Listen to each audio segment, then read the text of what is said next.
Un nutrido grupo de manifestantes se concentraron este lunes en los exteriores de la Corte Constitucional en la ciudad de Quito para exigir celeridad en el análisis de la petición del presidente Daniel Noboa de realizar un referéndum para convocar a una asamblea que redacte una nueva constitución. Sobre este tema que está en la boca de la mayoría de los ecuatorianos, dos distinguidos abogados de la ciudad de Macas comentan lo que podría convocar una vez más a los ecuatorianos a acudir a las urnas. Creo que en primer punto es necesario y es evidente conocer que si han existido pugnas entre el Ejecutivo y la Corte Constitucional. Recordemos Santiago. Que las primeras pugnas que existen entre la Corte Constitucional y el Ejecutivo inician o tienen su génesis con la suspensión de los 16 artículos de la famosa leyes urgentes económicas. Entonces, desde allí empieza una crisis a través de los comunicados, a través de los voceros, mensajes en Twitter del presidente, en el que se indica realmente que la Corte Constitucional estaría, por un lado, a criterio del Ejecutivo, sesgado por temas políticos. Y por otro lado, la Corte Constitucional llamando a la calma y al respeto del debido proceso constitucional. Ahora bien, ¿cuál es el tema que nos trae ahora a consecuencia de estas paralizaciones que existen en el país?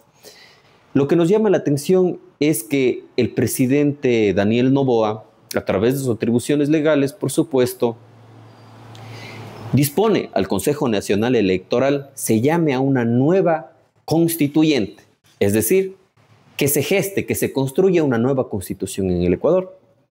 Sin embargo, ¿por qué llama la atención? Es porque lo hace directamente al Consejo Nacional Electoral y no lo hace a través de la Corte Constitucional.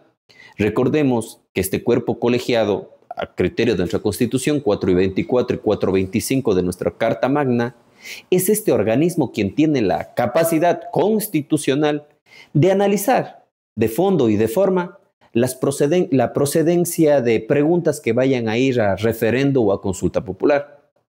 Entonces, el desconocimiento de la Corte Constitucional y la emisión directa al Consejo Nacional Electoral, podemos considerarlo más que allá el primer fallo, a mi consideración bastante personal.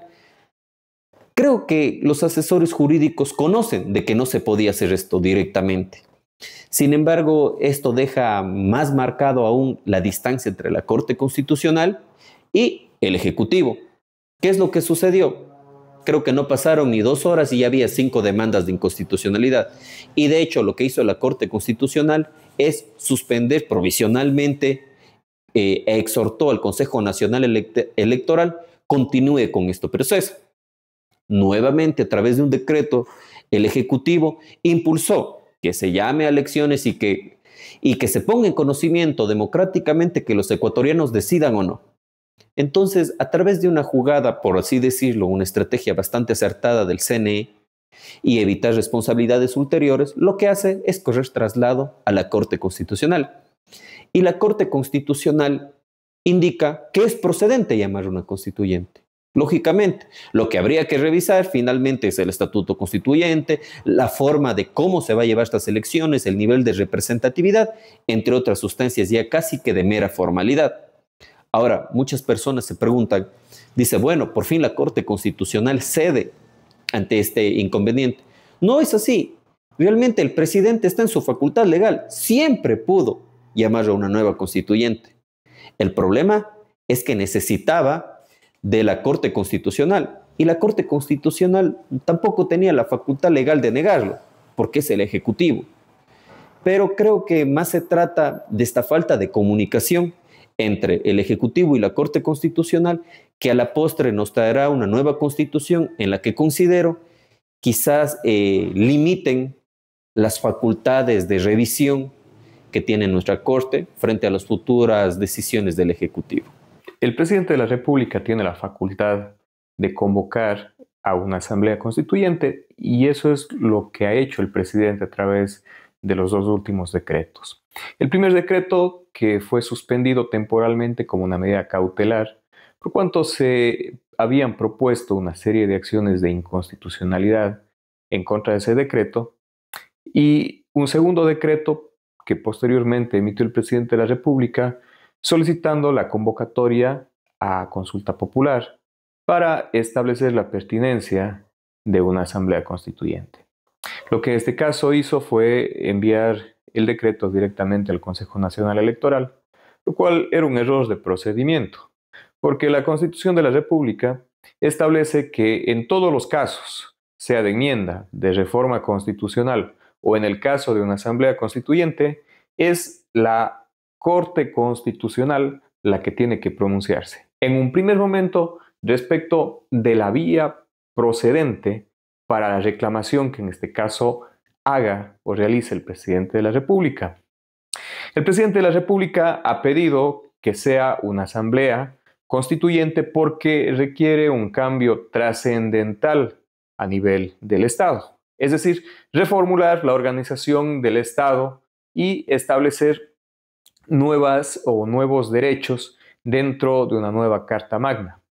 Ese es el procedimiento que ha seguido el presidente de la República y actualmente lo que hizo la Corte Constitucional en los días previos fue únicamente dar el dictamen de vía. Es decir, la Corte ha aceptado, ha aprobado que bajo los argumentos planteados por el presidente de la República, lo que conviene en este caso es que se plantee a través de una asamblea constituyente.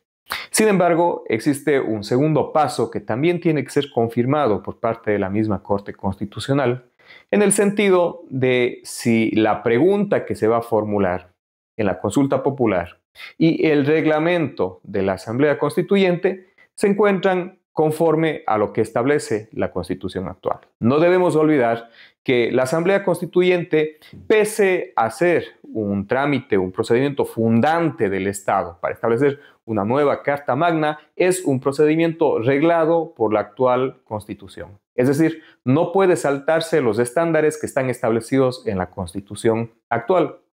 Bajo esas circunstancias, por ejemplo, ya no es posible que se establezca una asamblea constituyente con plenos poderes, como sucedió en el año 2007.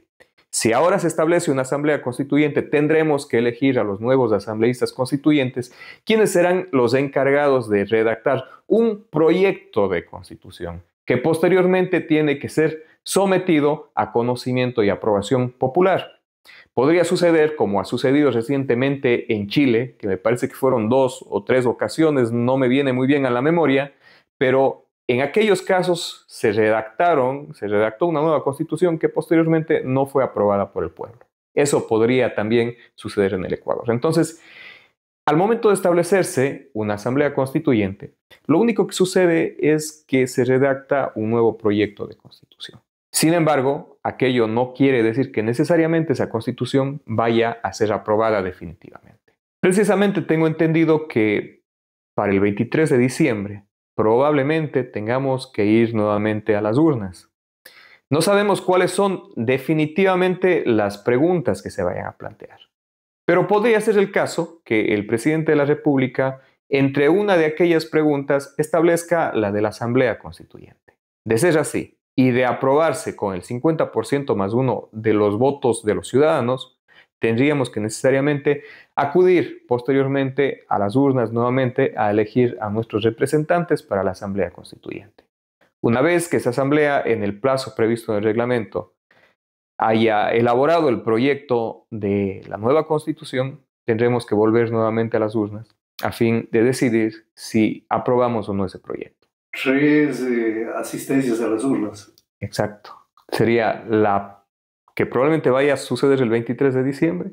Luego, una siguiente fase para elegir a los asambleístas constituyentes que van a elaborar el proyecto de constitución. Y por último, tendríamos que decidir si aceptamos o no ese proyecto que van a elaborar nuestros asambleístas.